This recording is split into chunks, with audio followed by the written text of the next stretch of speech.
കാരോലിനയിലെ kitty ഹോക്കിലുള്ള വിശാലമായ ഒരു മൈതാനം. 1903 ഡിസംബർ 17 വിൽബർ റൈറ്റും ഓർവിൽ റൈറ്റും ഒത്തുകൂടി. അത്ഭുതം സംഭവിച്ചിരിക്കുന്നു. ലോകം അന്നുവരെ കണ്ടിട്ടില്ലാത്ത അത്ഭുതം. വായുവിൽ കൂടി വായുവിനേക്കാൾ ഭാരമുള്ള പറക്കും യന്ത്രത്തിൽ കയറി മനുഷ്യൻ പറന്നു നീങ്ങി. ആധുനിക വിമാനങ്ങളുടെ ആദ്യ രൂപം അന്നാണ് അന്തരീക്ഷത്തിൽ പറന്നു നടന്നത്. വെറും 59 സെക്കൻഡുകൾ. ദൂരം വെറും 812 അടി. എങ്കിലും ഒരു പുതിയ യുഗവും വിപ്ലവകരമായ ഒരു കാലഘട്ടവും അവിടെ ആരംഭിക്കുകയായിരുന്നു. റൈറ്റ് സഹോദരന്മാരുടെ കണ്ടുപിടുത്തത്തോടെ. അമേരിക്കക്കാരായ ഈ 2 സഹോദരന്മാരാണ് ഇന്ന് ആകാശത്തിന്റെ അകലങ്ങൾ കീഴടക്കാൻ മനുഷ്യരെ പ്രാപ്തരാക്കിയത്. ഇന്ത്യാനയിലെ മിൽവില്ലിയിൽ 1867 വിൽബർ ജനിച്ചത്. 4 വർഷം കഴിഞ്ഞ് ഓർവിലും ഓഹിയോയിലെ ഡേറ്റൺ എന്ന സ്ഥലത്ത്. രണ്ടുപേരും ചെറുപ്പത്തിൽ തന്നെ ശാസ്ത്രാഭിരുചി പ്രകടിപ്പിച്ചിരുന്നു. ഏതു ജോലിയും ഏറ്റെടുക്കാനും ഉത്തരവാദിത്തത്തോടെ അവ നിർവഹിക്കാനും അവർ ശ്രമിച്ചു. ശ്രദ്ധയോടെ കാര്യങ്ങൾ കൈകാര്യം ചെയ്തു. വലിയ കണ്ടുപിടുത്തത്തിന്റെ നാന്ദി കുറിക്കുന്നതിനായിരുന്നു ഇരുവരുടെയും സ്വഭാവ വിശേഷമെന്ന് പിന്നീടാണ് ലോകത്തിന് മനസ്സിലായത്. അക്കാലത്ത് അച്ചടിയന്ത്രങ്ങളും സൈക്കിളും പ്രചാരത്തിലുണ്ടായിരുന്നു. വേണ്ട പരിഷ്കാരങ്ങളോടെ ഈ യന്ത്ര സാമഗ്രികൾ നിർമ്മിക്കാനാണ് രണ്ടുപേരും തങ്ങളുടെ എഞ്ചിനീയറിംഗ് വൈദഗ്ധ്യം ആദ്യമായി പ്രകടിപ്പിച്ചത്. 1896 വരെ ഇത്തരത്തിലുള്ള പ്രവർത്തനങ്ങൾ നടത്തി. ആ സമയത്താണ് പറക്കുക എന്ന ആശയം അവരുടെ മനസ്സിലേക്ക് കടന്നു വന്നത്. വളരെ ദൂരം തെന്നി സഞ്ചരിക്കുന്ന അഭ്യാസ പ്രകടനത്തിലൂടെ ആളുകളിൽ ആകാംക്ഷയും ഉദ്വേഗവും ഉണർത്തിയ സാഹസികനായിരുന്നു ഓട്ടോ ലിലീന്തൻ എന്ന ജർമ്മൻ എഞ്ചിനീയർ. 1806 അദ്ദേഹം അന്തരിച്ചു.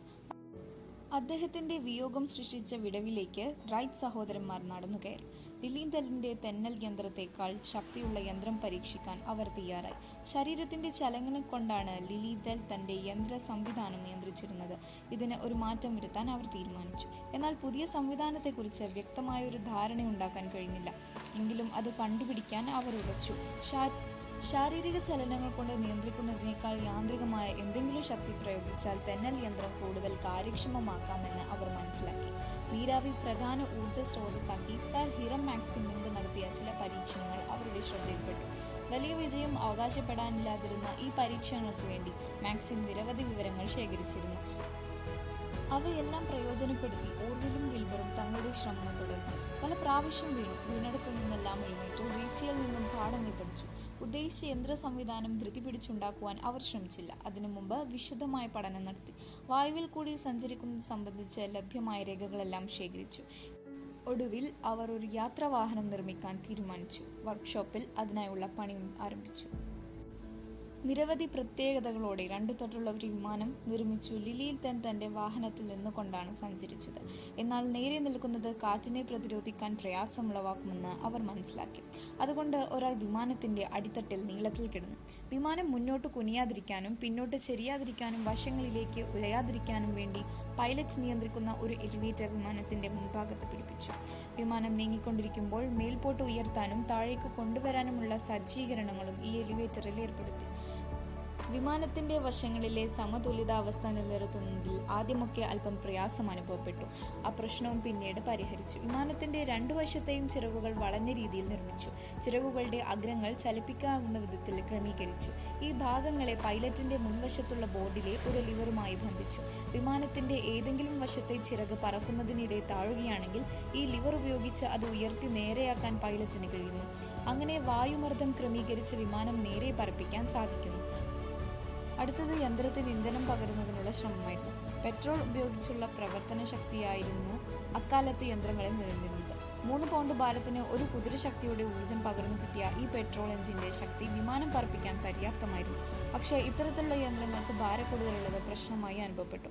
ഇതിന് പരിഹാരമായി റൈറ്റ് സഹോദരന്മാർ അനുയോജ്യമായ ഇന്ധന സംവിധാനം രൂപപ്പെടുത്തിയെടുത്തു. ഒടുവിൽ 1903 ഡിസംബറിൽ എല്ലാം സജ്ജമായി. വിമാനം കിറ്റി ഹോക്കിൽ കൊണ്ടുവന്നു. എഞ്ചിൻ ഘടിപ്പിച്ചു. പറക്കാൻ തയ്യാറായി. ഡിസംബർ 17 ചരിത്ര മുഹൂർത്തത്തിന് സാക്ഷികളാകാൻ നഗരവാസികളെ ക്ഷണിച്ചു. പക്ഷേ മനുഷ്യൻ വായുവിൽ കൂടി പറക്കുന്നു എന്ന വാർത്ത വെറും കോമാളിത്തരമായിട്ടാണ് അവരെല്ലാം കണക്കാക്കിയത്. 1903 ഡിസംബർ 17 ഓർവിലും വിൽബറും ചേർന്ന് ഷെഡിൽ നിന്നും തങ്ങളുടെ വിമാനം വലിച്ചുകൊണ്ടുവന്നു. പ്രത്യേകം തയ്യാറാക്കിയ തടികൊണ്ടുള്ള ഉപകരണത്തിന്മേൽ കയറ്റിവെച്ചു.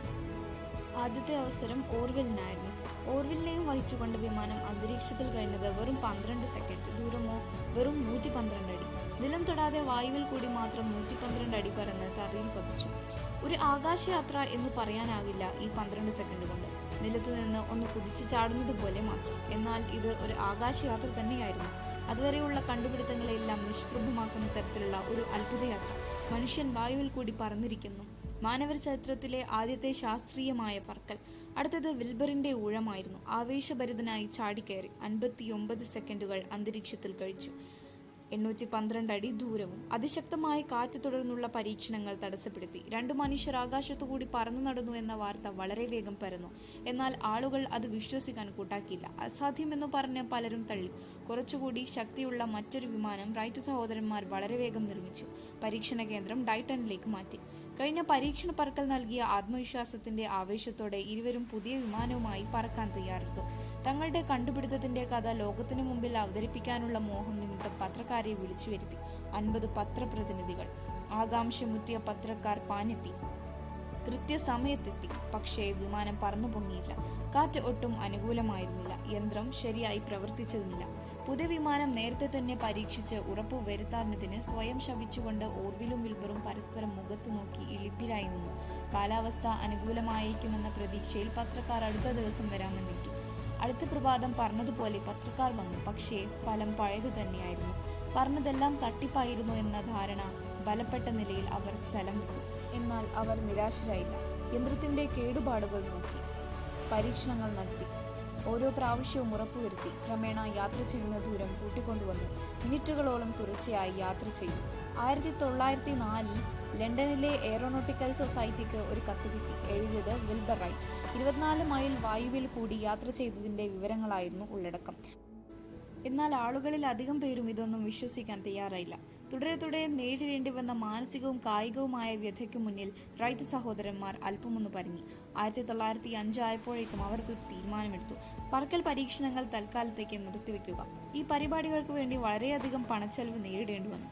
ഈ രംഗത്ത് ശ്രദ്ധ കേന്ദ്രീകരിക്കാനായി സൈക്കിൾ നിർമ്മാണവും കച്ചവടവും നേരത്തെ തന്നെ നിർത്തിവെച്ചിരുന്നു. ഈ സാഹചര്യത്തിലാണ് പ്രവർത്തനങ്ങൾ തൽക്കാലത്തേക്ക് നിർത്തിവെച്ചത്. റൈറ്റുമാർ പറക്കൽ രംഗത്തു നിന്ന് മാറുന്നതോടെ ഈ രംഗത്ത് യൂറോപ്പിലാകെ വൻതോതിലുള്ള പ്രകടനങ്ങൾ നടന്നു. എന്നാൽ ഇവർക്കാർക്കും റൈറ്റ് സഹോദരന്മാരെക്കാൾ മുമ്പോട്ട് പോകാൻ കഴിഞ്ഞില്ല. ഓർവെലിനും വിൽബർക്കും ഈ രംഗത്ത് ഏറ്റവും കൂടുതൽ പരിചയസമ്പന്നത നേടാൻ കഴിഞ്ഞു. ചില യൂറോപ്യൻ വിദഗ്ധരുടെ സഹകരണം അവർക്ക് ലഭിച്ചു. ഇതുകൊണ്ടൊക്കെയാണ് റൈറ്റുമാർക്ക് അജയ്യരായി നിൽക്കാൻ കഴിഞ്ഞത്. അമേരിക്കൻ ഗവൺമെന്റ് പ്രശ്നത്തിൽ അതീവ താൽപര്യം പ്രകടിപ്പിച്ചു. മുതൽ മുടക്കാൻ തയ്യാറായി ഒരു ഫ്രഞ്ച് സ്ഥാപനം മുന്നോട്ട് വന്നു. 1908 ആയപ്പോഴേക്കും നീക്കങ്ങൾ ശക്തമായി. ഗവൺമെന്റുമായുള്ള ചർച്ചകൾ തുടരുന്നതിനും പരീക്ഷണങ്ങളുടെ വിവരങ്ങൾ അധികൃതരെ ബോധ്യപ്പെടുത്തുന്നതിനുമായി ഓർവെൽ അമേരിക്കയിൽ തങ്ങി. വിൽബർ ഫ്രാൻസിലേക്ക് പോയി. ലീമാൻസിലാണ് വിൽബർ താമസിച്ചത്. വളരെ ലളിതമായ ജീവിത രീതി താമസിയാതെ ഫ്രഞ്ചുകാരുടെ ശ്രദ്ധ പിടിച്ചുപറ്റി. ഓഗസ്റ്റ് 8-ാം തീയതി വിൽബർ വീണ്ടും പറന്നു. ഓരോ ദിവസം കഴിയുന്തോറും കൂടുതൽ നേട്ടങ്ങൾ കൈവരിച്ചു. ആകാശത്തിൽ ഉയർന്നു പറക്കാനും വട്ടം ചുറ്റാനും ഒക്കെ പരിശീലിച്ചു. സെപ്റ്റംബർ 6-ാം തീയതി ഒരു കൂട്ടുകാരനുമൊത്ത് 1 മണിക്കൂറും 4 മിനിറ്റും തുടർച്ചയായി പറന്നു. ഇത്രയും ഭാരവും വഹിച്ച് ഇത്രയും സമയം വായുവിൽ സഞ്ചരിക്കുക എന്നത് ലോക ചരിത്രത്തിൽ ആദ്യത്തേതായിരുന്നു. ഇതിനിടയിൽ ഓർവെലിന് ഗുരുതരമായ ഒരു അപകടം നേരിടേണ്ടി വന്നു. ഒരു ദിവസം കരസേനയിലെ ഉദ്യോഗസ്ഥനായ ലഫ്റ്റനന്റ് സെൽഫ്രിഡ് ജൂമൊത്ത് ഓർവെൽ വിമാനത്തിൽ പറക്കുകയായിരുന്നു. അല്പം ഉയരത്തിൽ പൽചക്രത്തിന്റെ ഒരു ചങ്ങല പൊട്ടി വിമാനം മൂക്കുകുത്തി നിലത്തു വീണു. മാരകമായ പരിക്കുകളോടെ ഓർവെൽ രക്ഷപ്പെട്ടു. എന്നാൽ സഹയാത്രികൻ സെൽഫ്രിഡ്ജ് അപകട സ്ഥലത്ത് വെച്ച് തന്നെ മരിച്ചു. ഓർവെലിന് തുടർച്ചയായ ചികിത്സ വേണ്ടി വന്നു. വിൽബർ അനുജന്റെ കിടക്കരിക്കരിയിൽ ശുശ്രൂഷയുമായി കുറെ നാൾ കഴിച്ചുകൂട്ടി. അതിനുശേഷം ഫ്രാൻസിലേക്ക് മടങ്ങി. അനുജന്റെ രോഗാവസ്ഥയിൽ മനം നൊന്താണെങ്കിലും വിൽബർ ജോലിയിൽ മുഴുകി. 2 മണിക്കൂർ തുടർച്ചയായി പറന്നു. 300 അടി ഉയരത്തിൽ പുതിയ റെക്കോർഡും കരസ്ഥമാക്കി. റൈറ്റ് സഹോദരന്മാരുടെ പേറ്റന്റ് വിലക്ക് വാങ്ങിയ കമ്പനി ഈ നേട്ടങ്ങളിൽ സംതൃപ്തി രേഖപ്പെടുത്തി. അഭിനന്ദനങ്ങൾ ചൊരിഞ്ഞു. റൈറ്റുമാരുടെ ക്ലേശങ്ങൾ തീർന്നു. സാമ്പത്തിക കാര്യങ്ങളിൽ കമ്പനിയുമായി കരാർ ഒപ്പുവെച്ചു. കൈനിറയെ പണം വന്നു ചേർന്നു. ലോകത്തിലെ മിക്ക ഗവൺമെന്റുകളും ഈ സംരംഭങ്ങളിൽ ഭാഗവാക്കുകളായി. അന്തർരാജ്യ വിമാന സർവീസുകളും സൈനിക സർവീസുകളും പരിഗണിക്കപ്പെട്ടു. ഒടുവിൽ റൈറ്റ് സഹോദരന്മാരുടെ ദിനമെത്തി. എല്ലായിടത്തും സ്വീകരണങ്ങൾ, അനുമോദനങ്ങൾ, അഭിനന്ദനങ്ങൾ.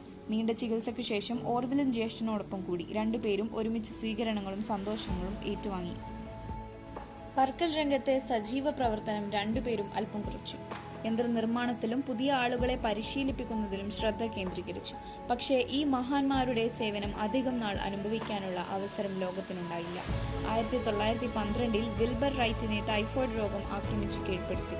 മെയ് 30-ാം തീയതി ഡെയ്റ്റണിലെ വസതിയിൽ വെച്ച വലിയ ജീവിതം പൊലിഞ്ഞു. ജ്യേഷ്ഠന്റെ വേർപാട് ഓർവിലിനെ തീർത്തും ഒറ്റപ്പെടുത്തി. എങ്കിലും രണ്ടുപേരും ചേർന്ന് നൽകിയ സംഭാവന ലോകത്തിന് തന്നെ മറക്കാനാവാത്തത്.